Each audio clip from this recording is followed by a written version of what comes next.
Or to the cloud. Wonderful. So welcome, everyone. I am here this morning to tell you about a newer member of our group who is really here to support all of you. And when I had a one-on-one with him and learned about his business and what he does, I thought, wow, it would be so good for you guys all to know what he does. So Gus, say it for me, Gus. Munoz. Munoz. Like the way I tell my kids, like the cow and nose. Munoz. That's the easy way to do it. Okay, so you can see how white I am. I don't pronounce any other language very well. No worries. Munoz. Okay, so Gus is with Power ISA, and his company, he employs people who like to make phone calls, who make phone calls on your behalf. So Gus, tell us a little bit about your company and how you got started. Awesome. Great question, Debbie. So yeah, well, Power ISA has been around since 2015. We're almost 8 years old at this point, which is, ancient in the virtual assistant, virtual professional space. Just so people know, been around a while. We've helped about 1,600 real estate agents, loan officers, investors with their calling needs, right? Virtual calling needs. We've been around for a while. I actually started in real estate in 2010. I got licensed in 2010, right in the middle of another shift in the market. It felt really differently back then, and I was doing it part-time at first. I went full-time in 2013. And we had a husband and wife team. So we had a business in Seattle. And through that business, I discovered this ISA role. And I thought, hey, this is really interesting. I liked it. I took the deep dive into it. I got coaching on it. I got educated on it. And I hired people locally in Seattle. There was a challenge, though. It was really hard because I was competing for that ISA talent with a couple little companies around the corner in Seattle called Zillow, Redfin, and quite frankly, Amazon, right, too, right? Because we wanted that phone talent. We're all competing for the kind of same pool of folks. It was really challenging as a small business to kind of stand out. And one of the kind of thoughts that I had, because I'm originally from Mexico, grew up on the border with the US, where I have a California accent, because I grew up, a couple miles. I was born a couple miles from the US, right? So it was kind of a crazy story. And I said, you know what? I bet I could find people like back home that could do this job at a high level. I bet. That was a bet. It was my hypothesis, right? And I put it out there in the universe. I said, I'm going to go to my hometown. I'm going to build a little calling team for me. It was my intention. And at that point, I had embraced the ISA model. People were asking me about it all the time. I was teaching. I was at KW back in the day, so it's all about my classes and teaching stuff, right? So it's a very teaching focused company, and I was teaching a class on what I had done with ISAs. People were like, wow! And then at the end of the class, I'd say, you know what? My next big experiment, because I had done it in house, my next big experiment is seeing if I can replicate this in Mexico with a virtual team. And Debbie, immediately 4 people came to me and said, hey, here's some money. Can you do this for me too? Now you're going to go down there anyway, Gus. You're going to be on the plane. You're going to go do this. Can you get 4 other people on your plan? And can you manage them for us, right? And Debbie, I've been in real estate for a long time at that point. No one had ever looked for me and to give me money, ever, not one time, right? We're always chasing the clients, chasing the referrals, chasing the leads. That's the game. That's the business. When someone comes to you and it's like, hey, one of the 4 people specifically was calling me, leaving me, hey, why aren't you taking my calls? I want to give you this check. I'm like, holy cow, what's going on? So I tapped into a need. I realized very quickly, I tapped into a visceral need people had to get help with this role, because it was so challenging back then, right? To find a good person, keep a good person, and get a really good outcome. So that was the beginning, that first experiment. That was the summer of 2015. So almost, basically 8 years ago, how it all started. And fast forward now, just in the last 12 months, we've placed over 300 virtual ISAs on different teams, just in the last 12 months. Teams all over the US, Canada. We have a staff of already over 40 people that just trains and manages and coaches and recruits these hires for these different teams. And we find these folks out of the call center industry in Mexico and Colombia are the 2 areas we recruit the most out of. And they're native English speakers. Like I said, people that like calling, they have experience. They come from the call center industry. They're the top 10% of the local call center industry. And a big shot for them is working for a client in the US. That's what they all kind of aspire to. And we get them find them a great home, find talent, and we connect it with opportunity. And so they get a great opportunity, work for a great client. The agent in the US or Canada gets to work with a great, talented person for $5 to $7 an hour. So we put those two folks together and we try to make those win-win situations. Excellent.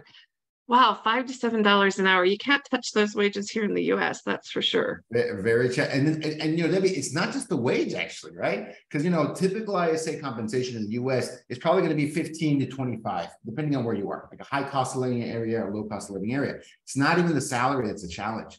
It is finding the person, right? It's retaining that person. In the US and Canada, it's an entry-level position. You want to get out of it as soon as humanly possible, okay? You want to get out of it because it's a stepping stone to get licensed. It's a stepping stone to be something else. In other parts of the world that aren't the US and Canada, it is the pinnacle of the call center industry to be in sales and to be in English language sales. It is the top of the top, the best of the best. You aspire to be in a role like that. So yes, the cost difference is a huge benefit. But if you tell people that have built teams of ISAs, that have worked for a long time with ISAs, it's not just that. It's the availability and willingness of talent to work with you for the long term, which is a big difference in what you see. Because the market's so competitive for labor in the US and Canada.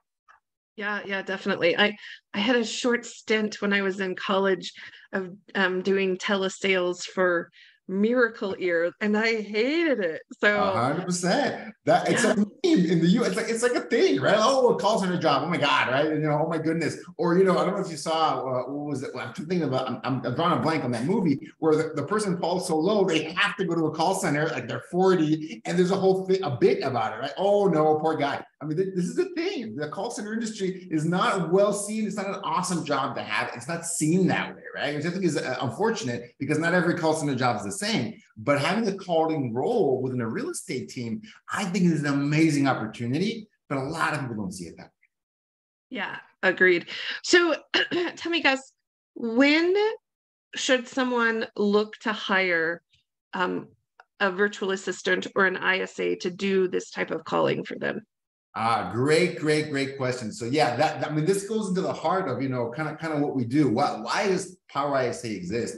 The reason, the way I tell folks, when the way to know, right, when you have to bring someone onto your team, like, and specialize in this role, it's a very specific role. It's not like, hey, I'm an admin assistant, I'm going to run some transactions for you, post on social, and make a bunch of calls. It usually doesn't work that way, right? So you have to specialize in this role. The reason you'd want someone to come in and specialize and do this for you is there's a few telltale signs that I typically see in really successful campaigns, really successful outcomes. Number one, you've got too many leads and there's no way you can keep up on following up and calling them, okay? You're doing internet-based campaigns, it's Google, it's Facebook, it's Realtor.com, it's Zillow, it's whatever it happens to be.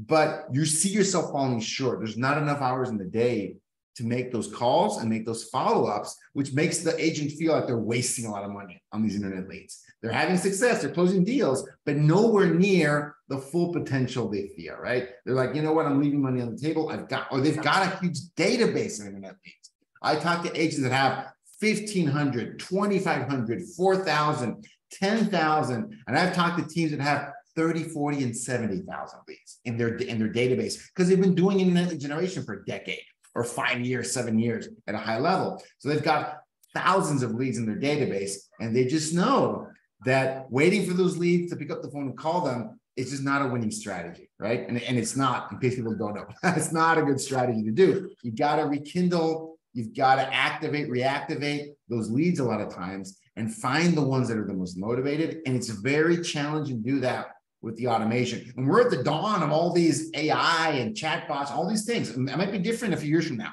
but right now, the automation is not good enough to just rekindle people and get them calling, talking to you, right? ISAs help fill that role. So too many leads is one really good sign. Too many leads, not enough deals is usually a really good sign you need some help making those calls. Okay, that's one. Oh, and I'll say number two is you have a really large database and you're not seeing a good return on investment on that large database. And I'm talking about over 1,000, 2,000, 3,000 older internet leads usually, and you're not seeing anything from that. It's another really common case people hire us for to do rekindling. And once they see some results from those older leads, then they want to generate more. Okay, let me turn it back on. Boom, let's go with this, right? That's another really common scenario that I see. People can have a lot of success with that. The third one that I see most common is that maybe it's an agent that is, dialing for dollars. They're prospecting based, right? And this is really normal. Agents that are prospecting based, they'll do an hour, 2 hours, 3 hours a day when they don't have any business. They start to get busy. And the first thing they get pressure on is to do less prospecting. Okay, well, they'll do just 2.5. Well, then maybe 2. Well, maybe 1.5. I've got to, I've got to respond to these deals. I've got these listings that want to go live. I want to do this, I want to do that. And there's a lot of pressure on that prospecting time. So they have to keep it maybe to a minimum. There's no way to scale that business unless someone's on the phone. There's no other way to scale that business unless someone's on the phone. And following up with the leads from last month, last year, last quarter. And so the calling-based business, a prospecting-based business, needs more callers to scale. Okay? It needs more callers to scale. That's another scenario where an ISA can come in and help you augment, increase, scale up the calling. Usually a really good winning formula is an agent focuses on the highest converting leads. For example, brand new expired listings, brand new withdrawals, canceled, brand new FSBOs in the first week or two.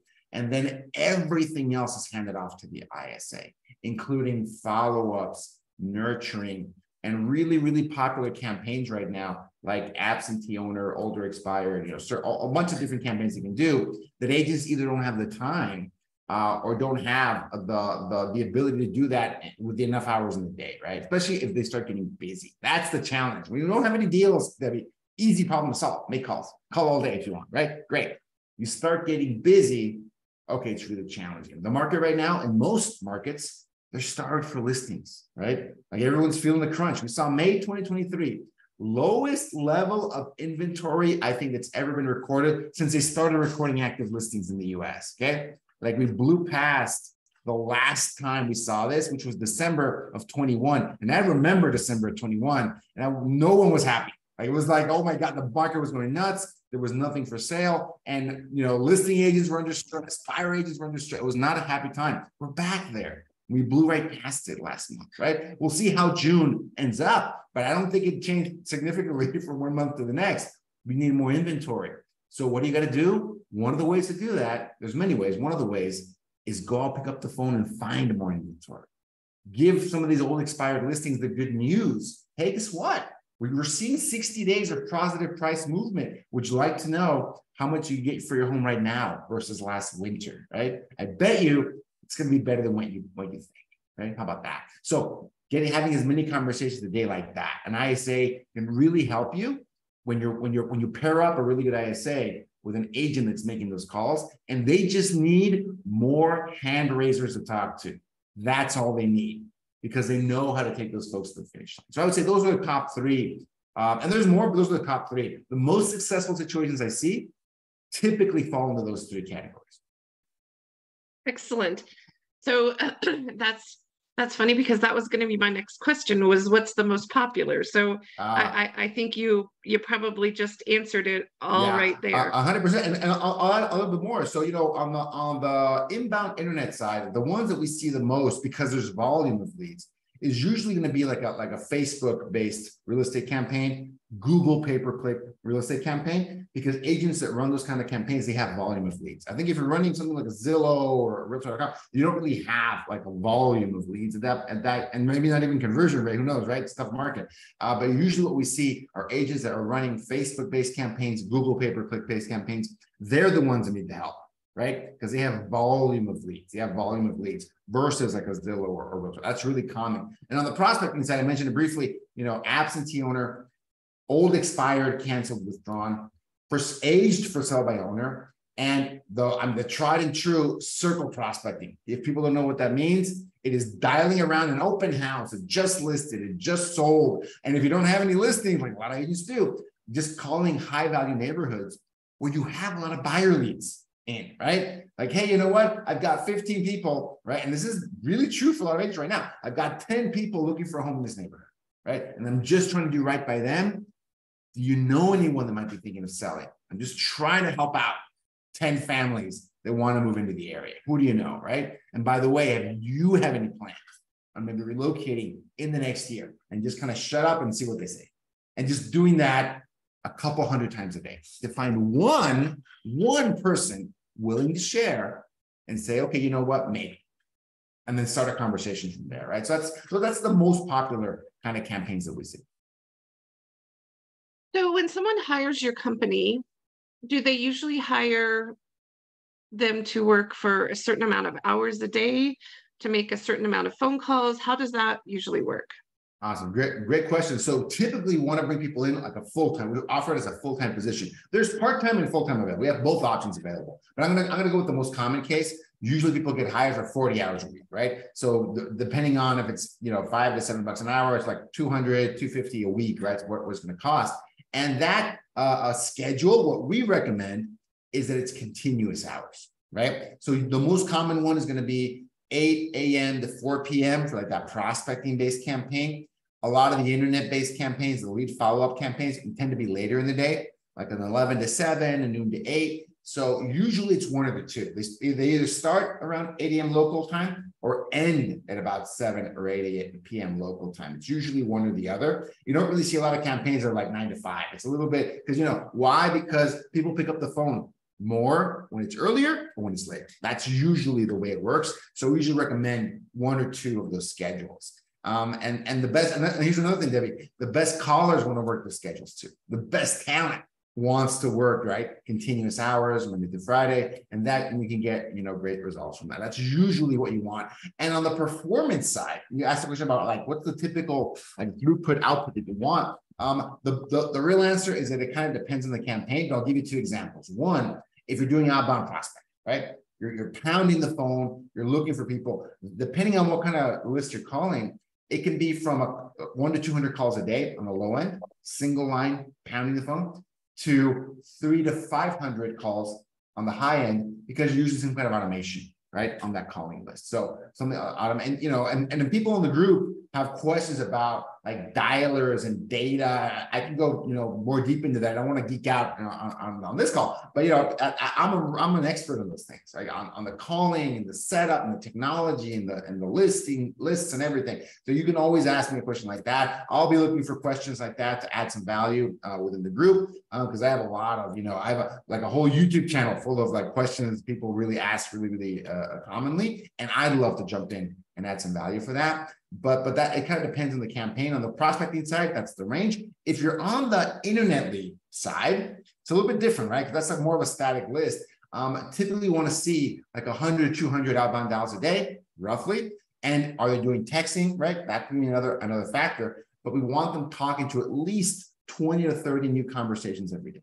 That's ultimately the goal. The goal isn't the dials, right? The goal is how many conversations are you actually having on a daily basis, and we want to see a certain conversion rate off of those conversations. Dials lead to conversations that should lead to conversions. That's like the basic formula that we want to see, and it changes a little bit depending on the lead source. Facebook is not the same as Circle Prospect, right? And you know, expires are not the same as like Zillow, but the formula is the same. How many people are you calling? How many people are you actually talking to? Conversations, and how many conversions is that leading to? Yeah. Gotcha. Okay, so excuse me.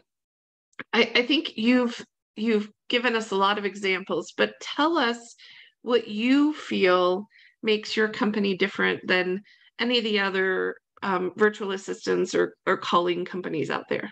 Oh, that's a good one. It's going to bring the fire, David. Bring the fire today, right? So no, it's a good question. And I think a lot of people ask themselves that, because we're not the only like virtual professional company out there. We're not the only ISA company out there. I think the thing that sets us apart from most companies is, number one, the source of talent that we have. Not a lot of these virtual companies, a lot of professional ISA companies are based in Asia, based in the Philippines, those kinds of countries. And I don't want to knock those folks, very hardworking, very talented folks out there. I feel that a huge advantage that we have at Power ISA is that we only recruit people out of Mexico and a couple other countries in Latin America. The reason being is the level of native English that we see. I'm born and raised in Mexico, right? And I know how to spot talent here locally, and I have a team now that helps me spot talent locally, and we're looking for those folks that have that level of English, and it's just different, right? And there's excellent English speakers all over the world, no doubt, but there's certain things that you don't pick up on, you don't get unless you're a native speaker that grew up in the US. That's the caller we're looking for. Someone that grew up in the US and later came back to another country, right? And there's things that, like, for example, Debbie, sarcasm, right? Like, that is a very American thing, okay? And you can't teach that to anybody, right? You either absorbed it in the culture and you mimicked it and you kind of maybe got it, right? Or you don't.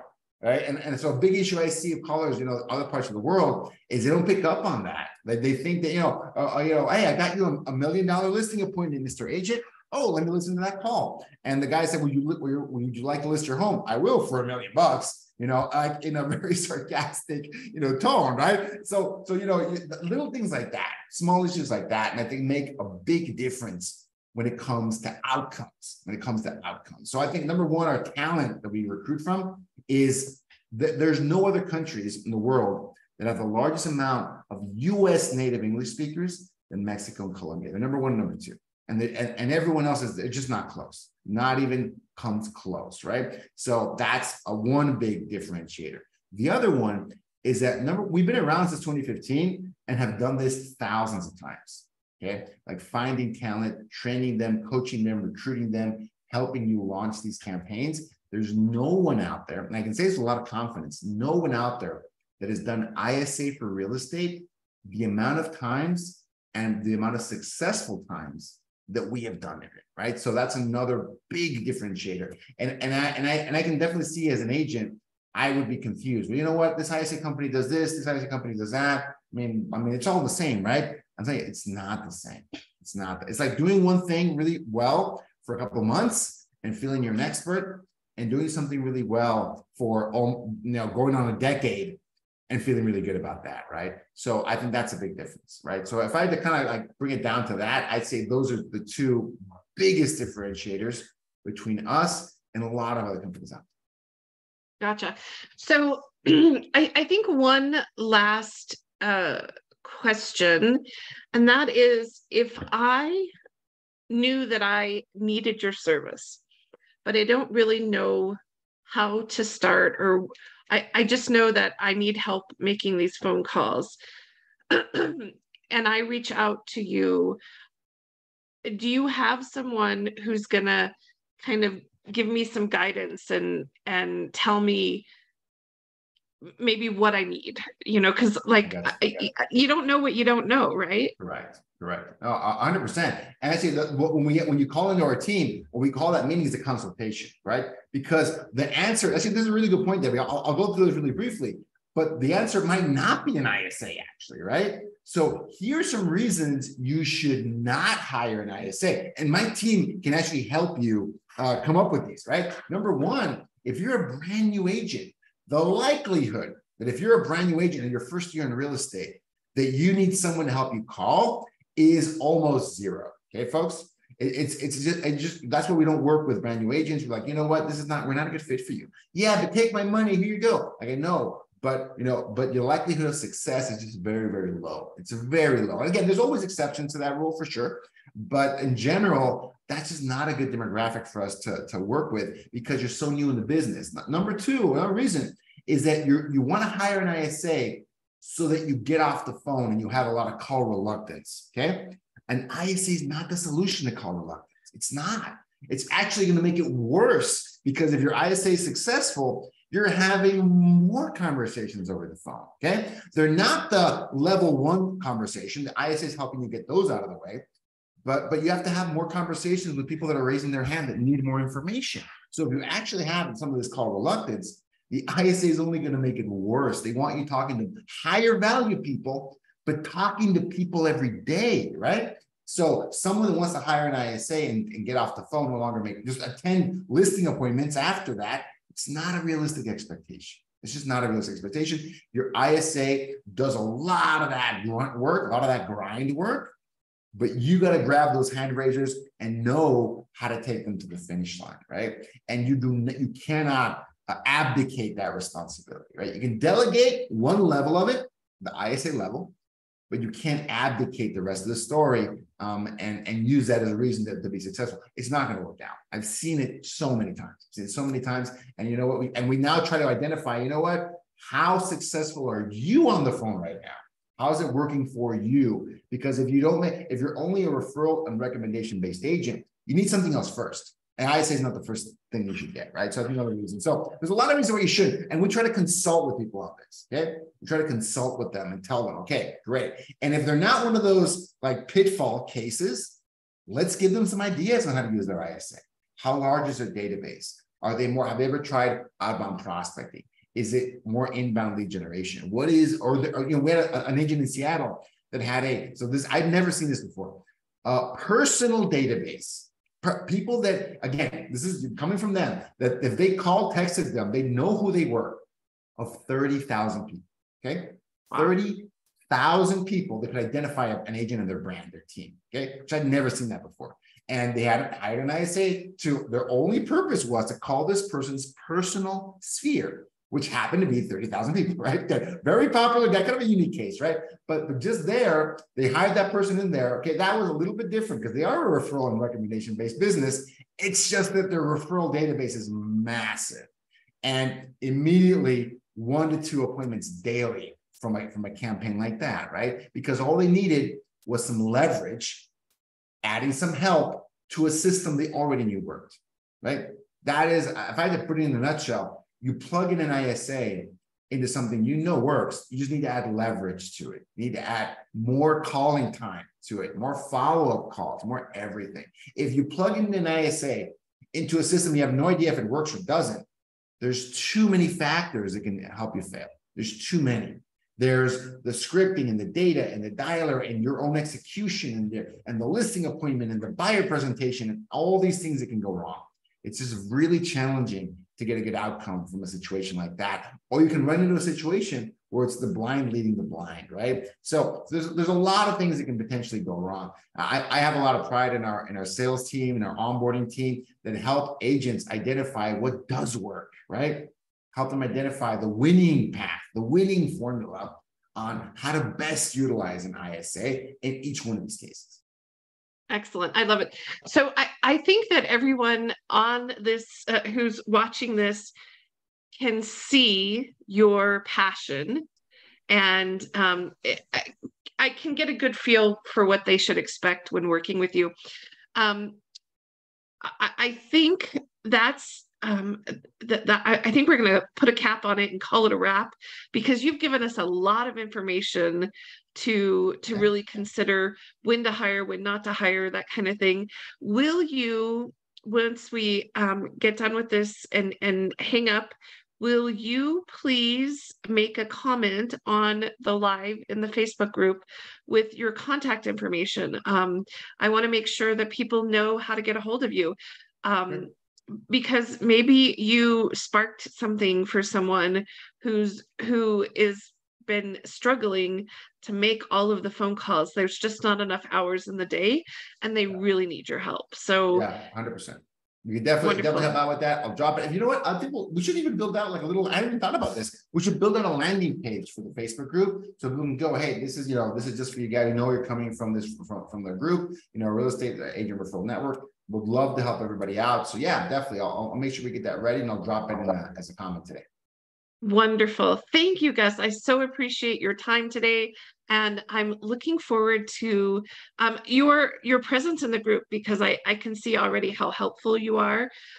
So I'm looking forward to that. And I'm really looking forward to our agents working with you and getting some great results, because we know we're in a changing market right now. So yeah, 100%. And I will say one thing, you can't see it right now, because I used to have the book shift. It fell over right before we started. But one thing that I want to remind people in a shifting market, the only difference, right? Again, follow me with this, right? Follow me. Trust me on this one. The only difference on a hotter market to a shifting market ultimately, the only difference really is that it takes more leads, more phone calls, more appointments to get the same results as before. That's the only difference, folks. We sold 6 million homes in this country in 2021.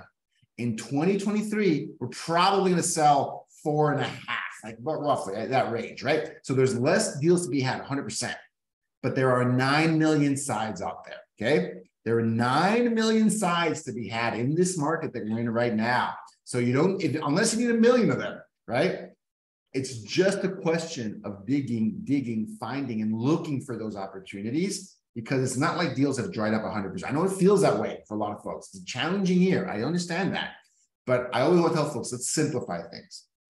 Find a way to have as many real estate focused conversations on a daily basis. And that can be from calling your own database, from outbound prospecting, from internet leads, from social media posting, doesn't matter. But measure yourself on that and you're going to be fine, right? Meet that goal on a daily basis and it won't matter what the market is doing this way or that way. Wonderful. Thank you so much, Gus. I appreciate your time this morning and we'll look forward to seeing you in the group more. Awesome. Thanks, everybody.